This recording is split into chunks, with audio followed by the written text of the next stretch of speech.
Shalom Bapak Ibu yang terkasih dalam Tuhan. Salam jumpa lagi, salam sejahtera. Puji Tuhan, kembali kita berjumpa untuk mendengar pemberitaan firman Tuhan yang adalah kekuatan bagi setiap kita yang percaya kepada Tuhan Yesus Kristus. Sebelum saya berkhotbah lebih lanjut, Bapak Ibu, kita berdoa terlebih dahulu.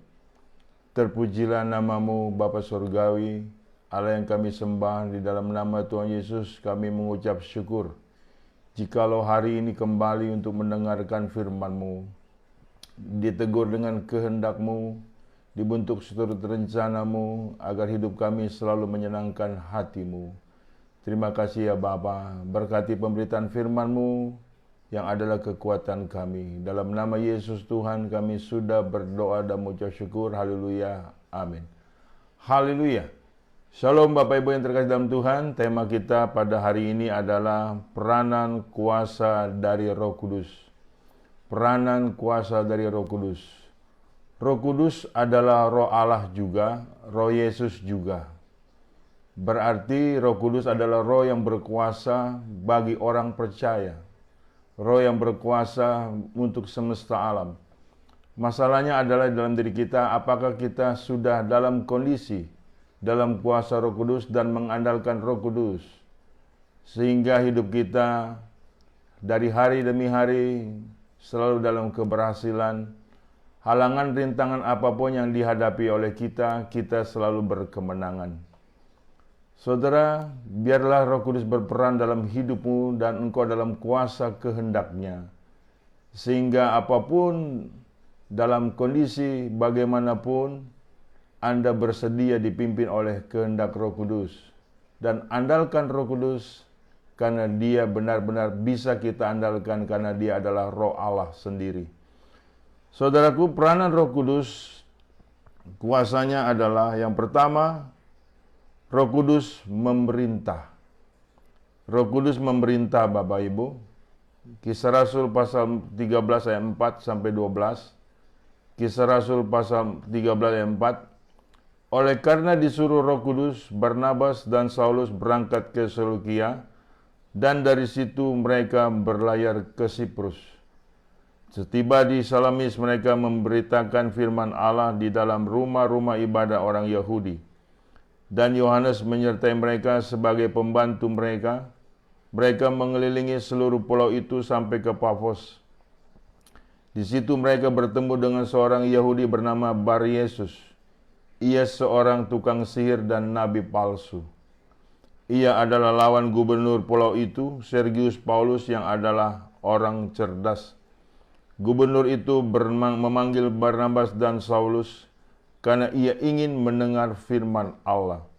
Tetapi Elimas, demikianlah namanya dalam bahasa Yunani, tukang sihir itu, menghalang-halangi mereka dan berusaha membelokkan gubernur itu dari imannya. Tetapi Saulus, juga disebut Saulus, yang penuh dengan Roh Kudus, menatap dia dan berkata, "Hai anak iblis, engkau penuh dengan rupa-rupa tipu muslihat dan kejahatan. Engkau musuh segala kebenaran. Tidakkah engkau akan berhenti membelokkan jalan Tuhan yang lurus itu? Sekarang lihatlah, tangan Tuhan datang menimpa engkau dan engkau menjadi buta. Beberapa hari lamanya engkau tidak dapat melihat matahari." Dan seketika itu juga orang itu merasa diliputi kabut dan gelap, dan sambil meraba-raba ia harus mencari orang untuk menuntun dia. Melihat apa yang telah terjadi itu, percayalah gubernur itu, ia takjub oleh ajaran Tuhan. Perhatikan ayat demi ayat Bapak Ibu. Jikalau kita dalam segala sesuatunya seizin Tuhan, seizin Roh Kudus, dan diperintahkan oleh Roh Kudus, hambatan, rintangan sebesar apapun, sehebat apapun, pasti kita mampu memenangkannya, mampu untuk melewatinya, karena Tuhan yang beracara, Tuhan yang meratakan hambatan, rintangan. Makanya jangan biarkan dirimu itu berjalan dengan kehendak diri sendiri. Biarlah Roh Kudus memerintah dalam setiap aspek hidupmu. Biarlah Roh Kudus mengendalikan dalam setiap aspek hidupmu. Jangan sok pintar. Mentang-mentang mungkin kita cerdas, mentang-mentang kita kuat, mentang-mentang kita kaya. Jikalau tidak mengandalkan Roh Kudus dan jikalau bukan Roh Kudus yang memerintah segala sesuatunya, pasti kita akan kalah dengan tipu daya iblis, dengan hal-hal yang jahat, dengan hal-hal yang najis. Akan tetapi jikalau Roh Kudus memerintah dan kita di dalam kendalinya, kita pasti memenangkan hal tersebut. Lihat Paulus, saudaraku, oleh karena disuruh oleh Roh Kudus, oleh karena diperintah oleh Roh Kudus, perjalanan pelayanannya menjadi berhasil. Apa yang dijumpai oleh Rasul Paulus? Yaitu penipu, tukang sihir, yang selalu ingin membelokkan jalan-jalan Tuhan, alias penyesat, dan alias selalu bertipu daya.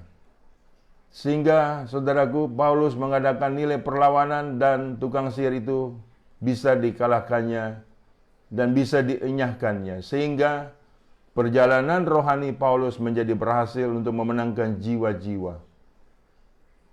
Ini banyak orang Kristen saya melihat mengalami banyak kekalahan, menyimpang dari jalan-jalan Tuhan, terhipnotis dengan keduniawian, terhipnotis dengan kedagingan, dengan materialistis, dengan mamon, sehingga akhirnya dikalahkan dengan kondisi-kondisi seperti itu dan tidak lagi mengandalkan Roh Kudus, tidak lagi dalam kendali Roh Kudus, sehingga hidupnya saudaraku menderita sangat amat kalah dan akhirnya murtad.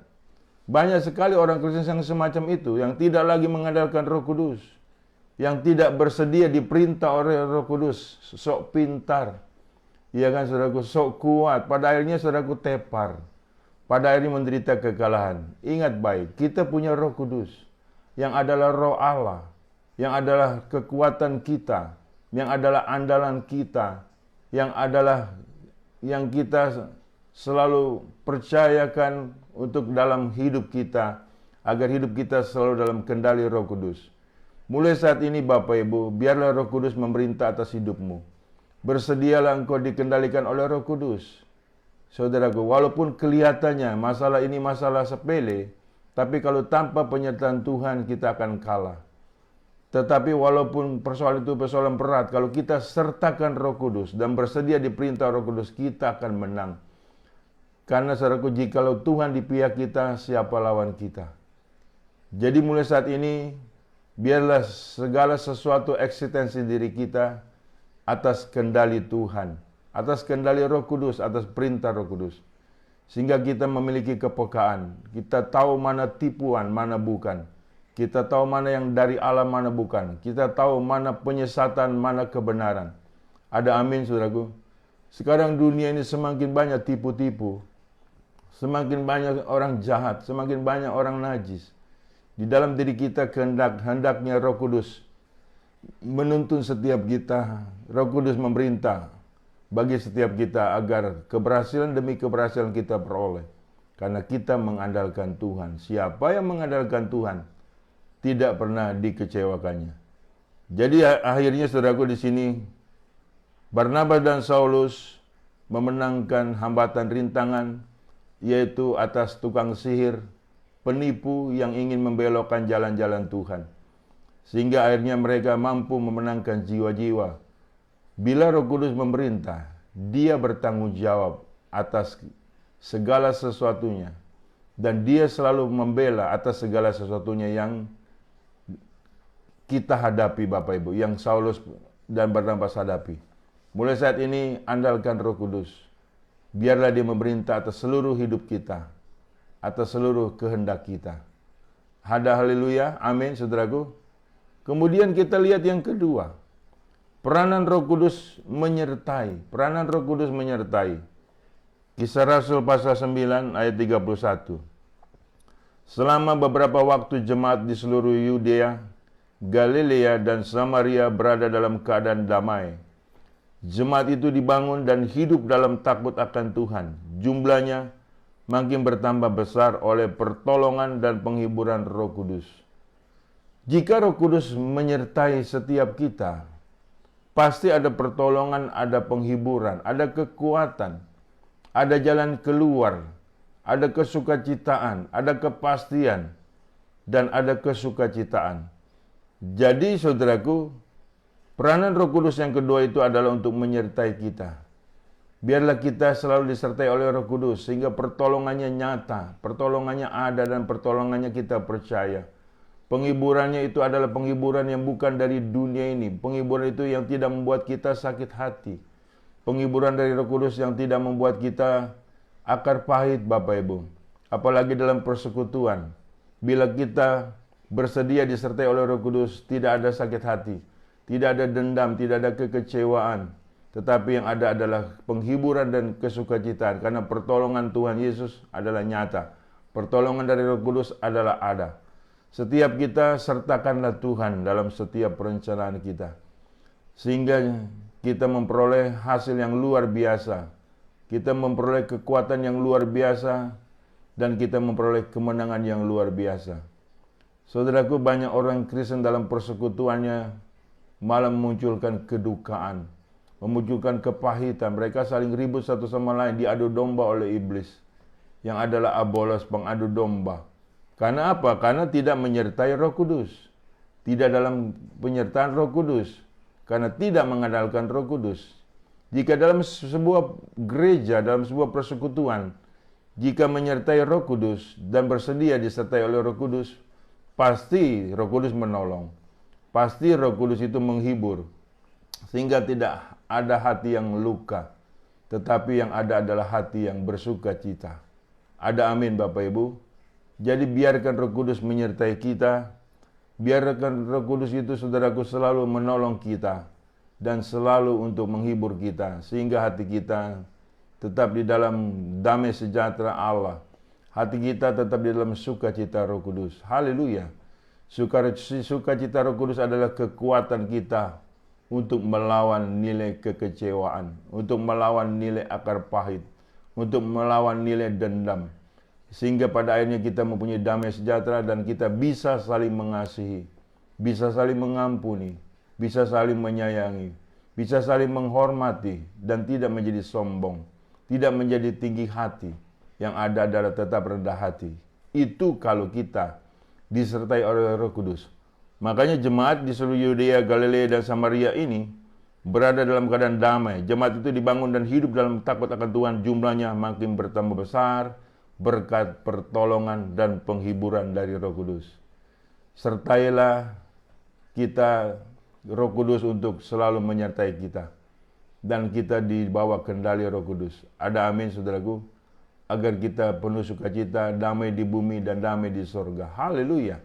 Sehingga saudaraku, hati kita selalu tulus, bersih daripada nilai-nilai kenajisan, bersih daripada nilai-nilai kepahitan, bersih daripada nilai-nilai kekecewaan. Karena kita dipastikan selalu bersedia disertai oleh Roh Kudus. Jadi itu peran yang kedua, Roh Kudus adalah menyertai kita. Haleluya. Yang ketiga, saudaraku.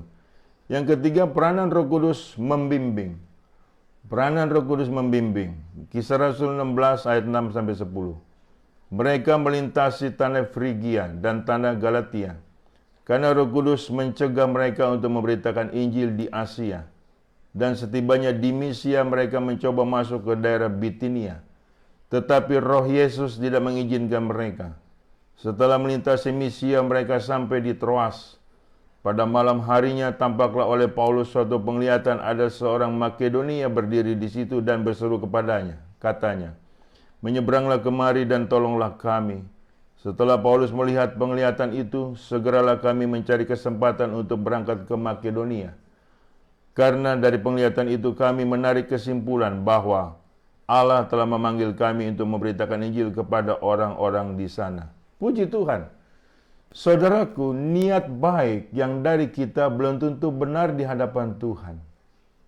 Paulus mau menginjil, Bapak Ibu, tetapi ada bimbingan dari Roh Kudus yang harus ke arah mana. Sehingga kalau Roh Kudus sudah membimbing, Paulus harus taat. Saudaraku, seringkali kita bertanya-tanya, bukankah Paulus ini kondisinya ingin berbuat baik, ingin berbuat benar untuk menginjil memenangkan jiwa? Saudaraku ingat baik, setiap apa yang kita kerjakan itu adalah harusnya di dalam bimbingan Roh Kudus. Baik menurut kita belum tentu baik menurut Tuhan. Ada amin, saudaraku. Biar hidup kita selalu di dalam bimbingan Roh Kudus, terarah, teratur, dan terukur. Sehingga tidak semau gue. Sebab, saudaraku, bila kita di luar bimbingan Roh Kudus, berarti kita semau gue. Hasil dari semau gue adalah kesombongan. Hasil dari semau gue adalah kegagalan. Hasil dari semau gue adalah kejatuhan. Banyak orang Kristen seperti itu. Mau ke sini merasa tidak boleh, mau ke sana merasa tidak boleh. Ya jelas, saudaraku. Jadi rancanganmu bukan rancanganku, jalanmu bukan jalanku.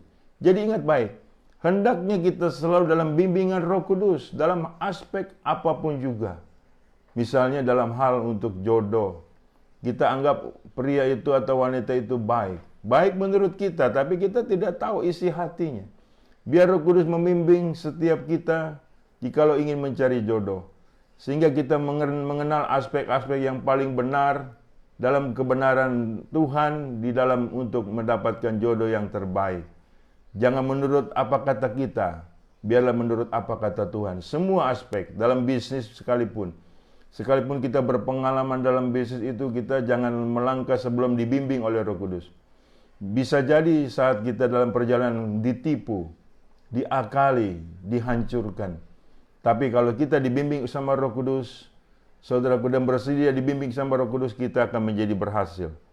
Makanya di sini Paulus, saudaraku, dengan teman-temannya selalu dibimbing oleh Roh Kudus, sehingga tidak asal jalan, tidak asal merencanakan segala sesuatunya, tidak asal-asalan, tapi selalu bertanya atas kehendak Tuhan. Aku harus melangkah kemana?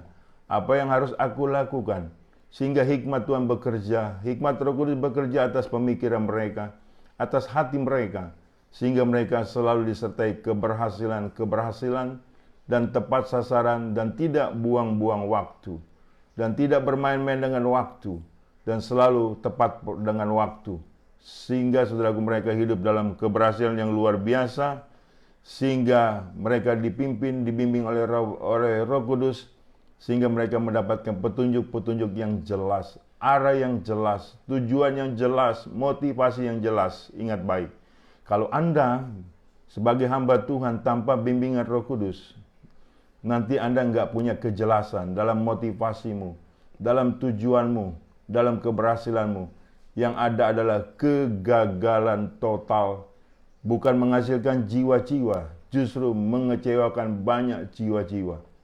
Ingat baik, banyak orang Kristen bukan dibimbing sama Roh Kudus, dibimbing sama roh keduniawian, roh mamon, sehingga pada akhirnya memunculkan akar pahit, memunculkan batu sandungan, bukan memunculkan satu nilai kemenangan dengan jiwa-jiwa dan yang mempermuliakan Tuhan. Kalau engkau tanpa bimbingan Roh Kudus, engkau hidup serampangan sembarangan, ingat baik, ada hasil kau tabur, ada hasil kau tuai. Ingat baik, biarlah kita mulai saat ini dan selamanya, biarkan Roh Kudus berperan membimbing setiap kita dalam hati dan pikiran kita, dalam motivasi kita, dalam tujuan hidup kita, agar nama Tuhan dipermuliakan, banyak jiwa-jiwa dimenangkan dalam seluruh kegiatan yang kita kerjakan. Amin, Bapak Ibu yang terkasih dalam Tuhan. Harusnya ada amin. Puji Tuhan, saudaraku. Kita beranjak yang keempat. Peranan Roh Kudus menguatkan. Peranan Roh Kudus menguatkan. Kisah Para Rasul pasal 4 ayat 8-13. Maka jawab Petrus penuh dengan Roh Kudus, "Hai pemimpin-pemimpin umat dan tua-tua, jika kami sekarang harus diperiksa karena suatu kebajikan kepada orang sakit dan harus menerangkan dengan kuasa manakah orang itu disembuhkan, maka ketahuilah oleh kamu sekalian dan oleh seluruh umat Israel bahwa dalam nama Yesus Kristus orang Nazaret yang telah kamu salibkan, tetapi yang telah dibangkitkan Allah dari antara orang mati, bahwa oleh karena Yesus itulah orang ini berdiri dengan sehat sekarang di depan kamu. Yesus adalah batu yang dibuang oleh tukang-tukang bangunan, yaitu kamu sendiri, namun ia telah menjadi batu penjuru. Dan keselamatan tidak ada di dalam siapapun juga, selain di dalam Dia, sebab di bawah kolong langit ini tidak ada nama lain yang diberikan kepada manusia yang olehnya kita dapat diselamatkan. Ketika sidang itu melihat keberanian Petrus dan Yohanes dan mengetahui bahwa keduanya orang biasa yang tidak terpelajar, heranlah mereka dan mereka mengenal keduanya sebagai pengikut Yesus. Saudaraku, yang selanjutnya yang keempat, Roh Kudus menguatkan. Ingat baik Bapak Ibu, Rasul Petrus pernah menyangkal Tuhan 3 kali. Pernah mengecewakan Tuhan 3 kali Bapak Ibu. Tetapi apa yang selanjutnya terjadi? Tatkala dia bersedia dikuatkan oleh Roh Kudus, diurapi oleh Roh Kudus, begitu luar biasanya Petrus bersaksi tanpa untuk memikirkan dirinya sendiri, yang penting nama Tuhan dipermuliakan. Firman ini terkenal Bapak Ibu, sangat terkenal sekali saudaraku, dan mengatakan, dan keselamatan tidak ada di dalam siapapun juga selain di dalam Dia, sebab di bawah kolong langit ini tidak ada nama lain yang diberikan kepada manusia yang olehnya kita dapat diselamatkan. Haleluya. Kalau kekuatan Roh Kudus kita biarkan bekerja dalam hidup kita, pastinya tidak ada penyangkalan, pastinya tidak ada kemurtatan, pastinya tidak ada penyimpangan. Biarkan Roh Kudus menguatkan seluruh aspek kesaksianmu, membelamu, melindungimu, memulihkanmu, sehingga engkau menjadi orang-orang yang militan di dalam Kristus Yesus. Orang-orang yang tidak pernah takut dalam hal menghadapi apapun untuk bersaksi. Kalau Roh Kudus tidak menguatkan Anda, tidak menguatkan kita, kesaksian kita akan lemah dan akan dipatahkan di tengah jalan oleh yang jahat. Dipatahkan oleh nilai-nilai yang najis. Banyak orang Kristen kesaksiannya saudaraku seumur jagung. Dulu mereka mengatakan Tuhan Yesus itu luar biasa. Ternyata kemudian murtad adanya. Karena Roh Kudus tidak diberi kesempatan untuk menguatkan kesaksian tersebut. Dan mereka tidak bersedia dikuatkan oleh Roh Kudus. Tetapi jikalau Roh Kudus menguatkan kita dan kita bersedia dikuatkan oleh Roh Kudus, kesaksian kita bertambah hari bertambah kuat. Karena kekuatan Tuhan tidak ada lawan.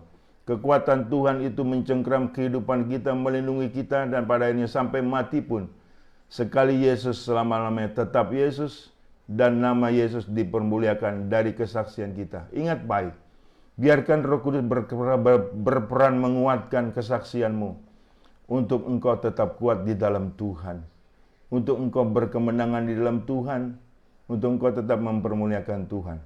Ada amin Bapak Ibu?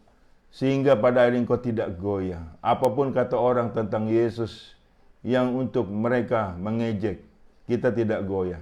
Sekali kita percaya Tuhan Yesus Kristus dan bersaksi di dalamnya, oleh karena Roh Kudus kita beri kesempatan dan selalu berperan dalam kekuatan kesaksian kita, kita tetap bersaksi bahwa di kolong langit ini tidak ada nama lain yang di dalam nama tersebut manusia beroleh keselamatan.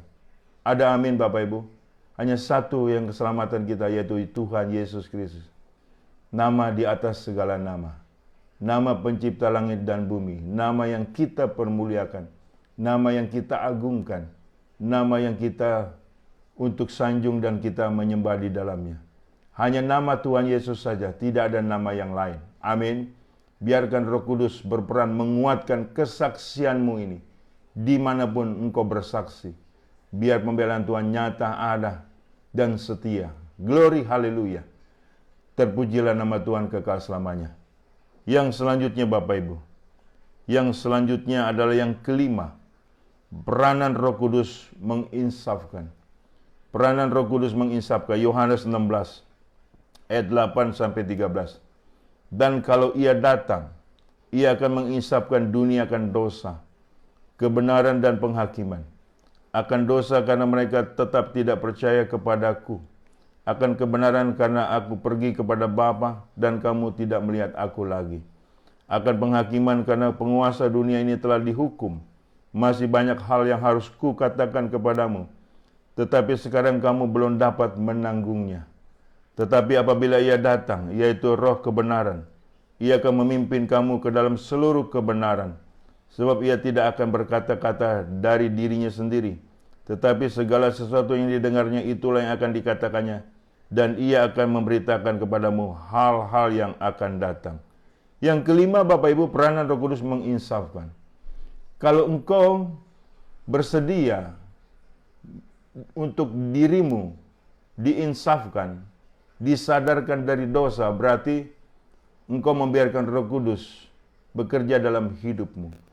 Roh Kudus itu selalu mengingatkan kita, menginsafkan kita akan dosa-dosa kita, agar kita tidak lagi berbuat dosa, agar kita tidak kembali lagi berbuat dosa. Itu adalah peran Roh Kudus, menginsafkan.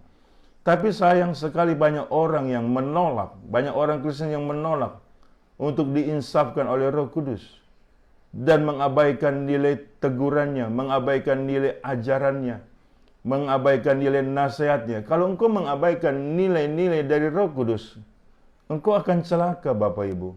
Engkau akan binasa. Biarkan Roh Kudus menginsafkan akan dosa-dosamu, sehingga engkau penuh dalam pertobatan, hidupmu dalam pertobatan, dan tidak menjadi sombong, tidak tinggi hati, tetapi tetap rendah hati. Biarlah Roh Kudus berperan untuk menginsafkan dalam hidup kita. Setiap kita, setiap hari, harus bersedia dinasihati oleh Roh Kudus, diinsafkan oleh Roh Kudus, karena agar kita tidak lagi berbuat dosa kesukaannya, tetapi berbuat kebenaran, mempermuliakan Tuhan. Ini penting bagi setiap kita, Bapak Ibu. Ini banyak orang Kristen yang bebal, tidak bersedia untuk bertobat. Sudah berkali-kali dibikin nasihat tetapi tidak mau bertobat. Sekarang kau hidup mencari apa? Tujuan hidupmu apa? Motivasi hidupmu apa? Kalau Roh Kudus engkau kesampingkan, engkau singkirkan, engkau abaikan, engkau akan sangat celaka, Bapak Ibu. Firman Allah jelas hari ini, jangan keraskan hatimu. Jikalau Roh Kudus menjamah hatimu, lembutkan hatimu, datang kepada Tuhan sebab Dia setia dan adil.